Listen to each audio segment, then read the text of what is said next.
And we're going. Cool. What's going on? Happy freaking Friday morning. What's going on, people? I was engaged in a little Friday fuckery, but it made me think of something because it was in one direction, but there's other stuff that I can kind of bring this thing back. It was talking about celebrity, talking about I see people do this all of the time with celebrities. They'll look at someone who's rich and famous and compare and contrast their lives or the lives of their friends and family to these people who are highly atypical. It was just like, why do people do this? And I mean, it's the fantasy, and it's the thirst for success, right? And then started to think, people do this on such an important thing as relationships, marriage, kids. It hit me. They do the same thing with business. I love Bill Gates, Steve Jobs, Warren Buffett, Reginald Lewis. For those you don't know, he invented the leverage buyout. He even wrote a book. Why should white guys have all the fun? There's so many guys that have made it massive, magnificently massive levels of success. I look at them as cursory inspiration because Bill Gates, if Bill Gates came out today trying to do what he did back in the day, he would not be as successful. He could be successful, but he would not be as successful because in the marketplace, there is such a thing as timing. There is such a thing. I'm not going to say as luck because they were engaged in building that business. So luck had nothing to do with them waking up every day, going to work, applying themselves. Luck had nothing to do with that. But the marketplace timing. And I look at and I get this question like, who do you look at for business inspiration? Who do you follow? Who do you read? And I thought about that this morning. My business heroes actually are people from my town. The first one is the guy named Youngblood, and Mr. and Mrs. Youngblood. We lived on this parcel of land that was very close to Highway 78. I didn't know it at the time. And it's just really, really interesting how all of this stuff is just kind of cycling back. Mr. Youngblood was a developer, but I didn't know it. He was just a nice old man that had this building, and their parcel was next to our parcel. And he had about, let's say, maybe 4 or 5 acres, and he had all of this heavy earth machinery, tractors, trucks. The guy was, I didn't know it. It was just like I was a kid, right? So we would come down from the house, go down there and sit up in the trucks and play with the tractors and stuff, like rebuilding shit, right? I didn't know that I was so close to a lot of business energy. And he and his wife, well, mostly his wife, since he had this shed, she would come there on the weekends and do, guess what would she do? She had a flea market and garage sales.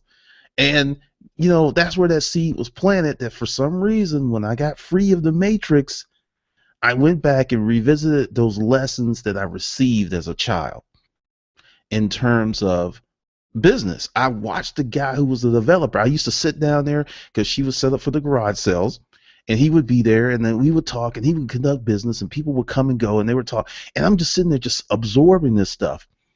I was talking to a family friend just yesterday, someone who knew me growing up, and he was like, "Yeah, Youngblood was a millionaire."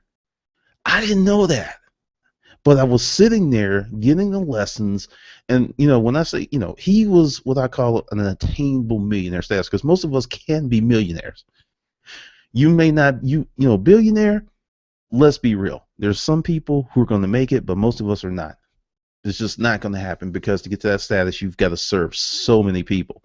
But Youngblood only served the people in that county, in Jefferson County, Alabama.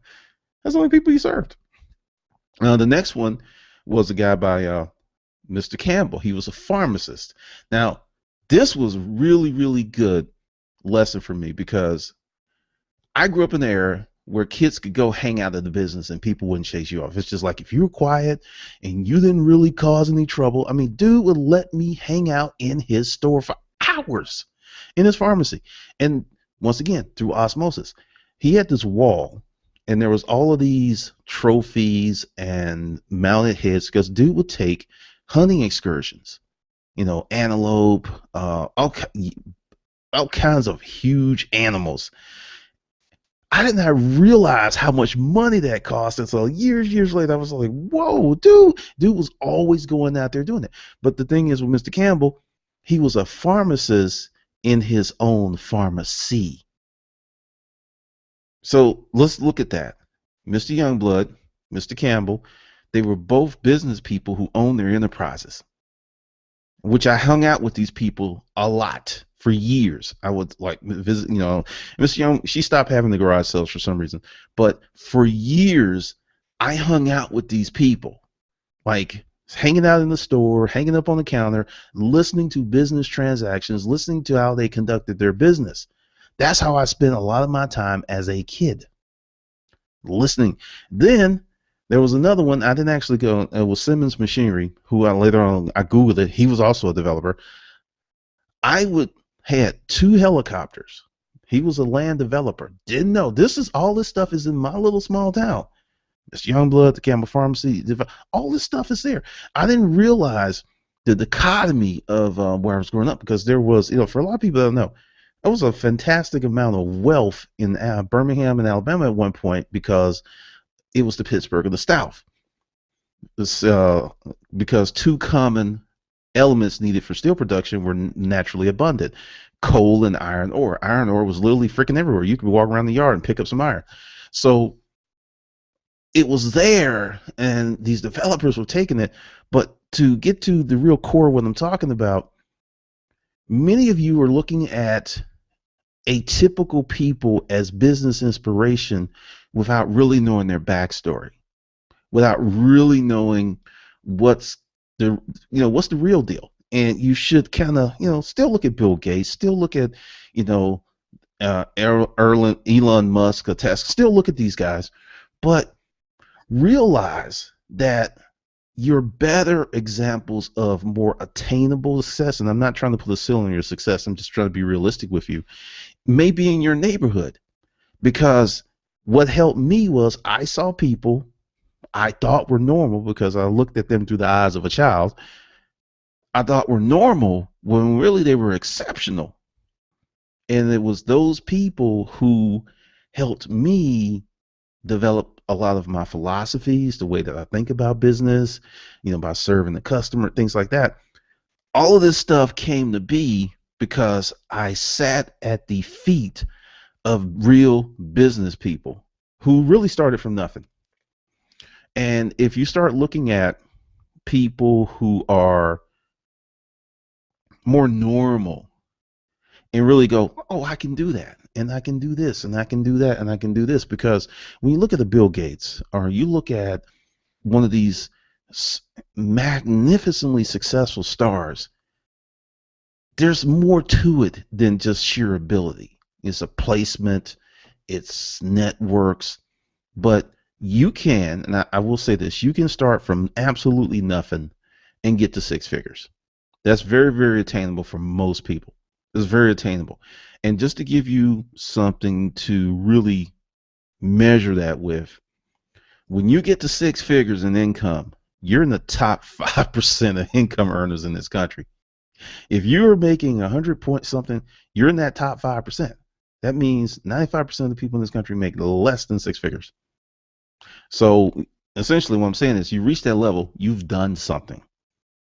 And also, if you have proper financial management, you have proper financial tools, you can build something for the next generation, and you can be really doing well for yourself, because people don't really understand that that's a lot of money. And what happens is, when someone who hasn't had that kind of money gets it, it's like water through their fingers, because it's like, I can get this, when it's a finite amount of money. And that's one of the issues that happens with this type of stuff. But in choosing your business mentors, start looking at people that you can relate to. And this is something like, if you want to start a business, find someone who has that business and like say, hey, can I come in here and work one day a week free? Because this is what I did, and I didn't realize it. When I used to help Miss Youngblood set up, and I used to listen to her talk to customers and stuff, I was learning stuff for free. Actually, they would give me some money. When I was a kid, it was pretty easy to earn money. Um, I think kids today have more opportunity to earn money, but they have to be more of a go-getter, because if you just literally walk around the neighborhood and you're just like, hey, can I do this? You know, get $1 here, $5 there, $10 here. That was very, very easy. It's not so easy for kids in a lot of places today.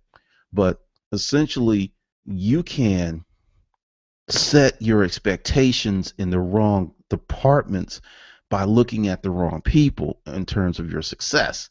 And that's one of the things, because I don't look at stars. I don't look at football players. I don't look at athletes. I never really looked at, it's like, yeah, I'm going to do that. That's never really been a framework of mine. But I have seen real business people make real money and enjoy really nice lives up close and personal from when I was a kid until, when I came to Atlanta. And that's one of the things. You've got to find people like that to hang out with. If all of your friends drink beer on Friday and all of your friends are broke and they're living in really bad financial situations, hanging out with them on Friday night is not going to improve your financial future. What I'm saying, instead of hanging out there with every Friday night, you're just like, okay, guys, look, I got to work on something. I'm hanging out with you one Friday night or two Friday nights a month, but the rest of the time I got to work on my business. So, that's a happy medium. It's not like you're saying, hey, you're my friends and fuck you, but you're my friends, but I can't fuck my future. And if they're your real friends, it's like, okay, we're getting them some of the time. There are people who will drag you down because it's more about entertainment and fun and just fuckery than actually success, which is why you have to change your circle, why you have to be around people who are going to edify you and feed into your ambition versus try to distract from your ambition, because a lot of that is tribalism. When you get outside of the tribe, when you like move forward and the tribe is not moving forward, then all of a sudden you're an asshole, because it's like, oh, no, you just care about your future. And that's one of the reasons that you have to find obtainable and realistic business models for you, whatever that may be, whatever you want to do. I mean, you just have to go out and talk to these people. And let me give you some advice. Do not go, hey, can I pick your brain? Can I take you to lunch? That will work with someone who's retired, older, and has a lot of free time, because they want to talk and they're like, yeah, someone's going to listen to me go on and on. Yeah, that'll work. But for someone who's really busy, they don't want you. They can buy their own lunch at any expensive restaurant they want. That's not a big appeal to them. Find out something that they need done and say, look, I need to learn some things from you. I understand. Tell me, what is something that you have that you need done that I can do? I'm not going to charge you. I just want access. I want you to work with me. Tell me some things. Teach me how to do stuff. And they're going like, oh, wait a minute. He's trying to help me? That when you hear, what do you have? When they hear, what can I do for you? They're going to be like, that antenna's going to go, it's going to go up. And then all of a sudden you're going to have their attention and you're going to get that access you want, because essentially most people are playing the game wrong. It's like, what can you do for me? How fast can you do it?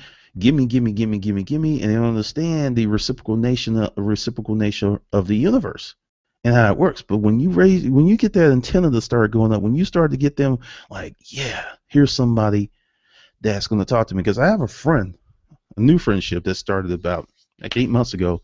Guy owns a business and he talks to me, and the other day he saw me out somewhere and he just came up to me because he knows I don't want anything from him. And he told me, he said, I can talk to you about business and I can talk to you about numbers because you have your own thing. You're not trying to do my thing, or you're not trying to leech off of my thing. You have your own thing. And that's another situation that you should set up. If you are working on getting your business together and you're really, really putting that energy out there, people will respect you. People will help you. People will be there for you. But when you're just with that, can I take you to lunch stuff? That does not work it's not going to work on me. It's not going to work on me. I don't want to go to lunch. I got too much stuff to do. And you really start thinking, if you're dealing with someone who's really, really really busy, think about what you can do for them to get in. And see, this is the thing. Once you get on the inner circle, I learned so much from Campbell. I didn't realize it until I was talking to Ernest. I was like, damn, that's where I really learned how to do that. And it's very, very important to expose your kids early as possible to the business. Very, very possible. To a degree, I think my kids got screwed because the ex-wife wasn't with that, and they missed out on a lot of stuff. And I feel really regretful for that, because the best time to bring your kid into the business is when they start walking. That's how soon you want to bring them in, because they grow up with a business mindset. They grow up. I think I posted on Facebook. I was at this buffet, and this Asian dude had his son there, and the son was learning how to work the credit card machine, and he had to be 6 or 7. So he's already developing an owner mindset of, I'm behind the counter. I'm behind the counter mindset, and he's 6 or 7. And that's what you have to do. I have people in my groups, because I got one group that's just locked down. That's the reseller group. Then, it's like someone posted the other day, 9-year-old daughter, like out there hustling and stuff, making money. And I'm just like, this is a beautiful thing. And that's part of the business mentorship. Those are some of the things that you have to do to really get that mindset going, because it's out there. So this is what you do. Go around your town, find out some people, and learn. And this is one of the things that's in 30 days to 2,500. How to go out and meet people, how to introduce yourself to people, because it's very, very important. Someone put up a question: 30 days at $2,500. Does it work for offline businesses? That course is geared for online and offline businesses, because of the simple fact 90% of business is done offline. 90%. There's so much room for business to grow online. It's ridiculous. People are like, well, e-commerce is matured and it's set. No, it's not even close. Your sector may be matured. eBay may be matured. Amazon might be maturing, but I know people who have their own website who make 6 figures, and they don't get like this YouTube channel of mine. I get 100 to 120,000 hits a month. There's websites don't get that. I know one guy, his website gets about 20, 25, 30,000 hits a month, and that's because he's got it keyed up, but he's doing about 8, 9 grand a month. So, it's the positioning, it's what you sell, it's your crowd, it's your essentially who is your client and what you have to sell. Because everyone gets caught up in, my website's got to get 1 million hits. No, if you get 100 very targeted, very rich hits, and you have a product that sells for $100, and those 100 hits that's 10 G's a month. It's 10 G's a month. That's one of the reasons I did not predicate my business on exceptionally large numbers, because I know how daunting that is. Everyone thinks that it's their product or it's their website. No, your biggest problem online is discoverability, because everyone online is making noise. Everyone's going like, look at me, and you got to get in line. And you got to raise up, you got to make sure that their antenna is up and it sees you and you are out there. And that's one of the things that I learned from, just watching people who had businesses conduct their business. That's where the work ethic comes from. Because Youngblood, Campbell, all these guys worked. There was a guy named Fiore that my mother worked for, owned his own pharmacy. These guys worked. They put in work. There was none of this, well, we're going to see what we're going to do. No, it's like, we're going to make this shit happen. That was the attitude. That was very, very predominant with all these guys. So get yourself some business friends, because another thing that happens when you're an entrepreneur and you're the only one in the family with that type of mindset, madness can ensue. You may have a very supportive family, which I'm finding to be very rare. Actually, I'm finding that there's going to be someone talking smack, someone's going to be trying to dissuade you, someone's going to piss on your parade because you had the audacity to start a business. So find yourself some friends to talk about business. I have a private mastermind group. There's only 4 of us in it, and it's not, it's just for the stuff I do, and these people do similar things. And it's very, very beneficial, because every time we sit down and talk, I come away with new ideas. So, that's something. If you don't have one, you may have to be the person to build it. And it won't be easy, because you're going to have to talk to people, and no, they may not be there. But essentially, this is just an overview to give you an idea of stop looking at people who are atypically successful and start looking for people who are typically successful. It is very much within your ability within the next 10 years to start a business today from scratch and get up to 1.2, maybe $6-7 million a year gross revenues. That's not net profit. That's not your net income. Let's be real clear about that. But your net income might be 100,000. Your net income might be $1 million or $2 at that range. That's life-changing money for most of us. Life-changing, because I want you to think about it. Let's just give you a hypothetical. You had this business for 10 years, right? And at the 5-year mark, you are at $5 million a year in gross revenues with net profits of 33%. So that's 1.5 million in profit before taxes. So depending on your tax rate, what you do, you and your account, we're talking about, unless you're just doing some stupid stuff, 700, 800,000. That's net. That's goes in your pocket. And that's if you don't have a really good accountant, and that's if you haven't set yourself up properly. Because if you set yourself up properly, your net income and money that will go to your retirement is going to be much higher. So say you have 6-7 years like that, just 6 or 7, not 10, not the business is 10 years old, but you get to that point and you're making that kind of money for 6 to 7 years. You have a financial analyst, you have a good CPA, you have a life plan. So that's like 3.54 million straight cash. Average person makes 900,000 to 1.6 million in their working lifetime. That's decades. That's typically 4 to 6 decades. Excuse me. That's 4 to 6 decades of 8 to 10 hours a day, 5, 7, 4 to 6 decades. Whereas if you have a business, you can triple that amount in 1 decade. Let's back the bus up and run over the bunny again, and pay the people don't get mad.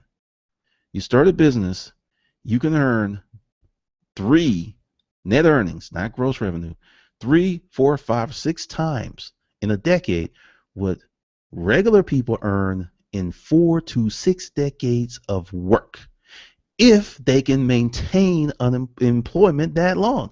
Because in this new disruptive economy, people are going through protracted periods of unemployment, which seriously screws up those numbers. So, just something for you to think about. Start looking at real business people with real businesses for guidance and mentorship, and leave all of this atypical stuff alone. Look at it and be inspired, but don't take it as a gospel. Some of you are looking at Bill Gates and like, yeah, I'm going to be a billionaire, but you don't have a product that's going to serve a few billion people. You haven't thought, because that's the deal.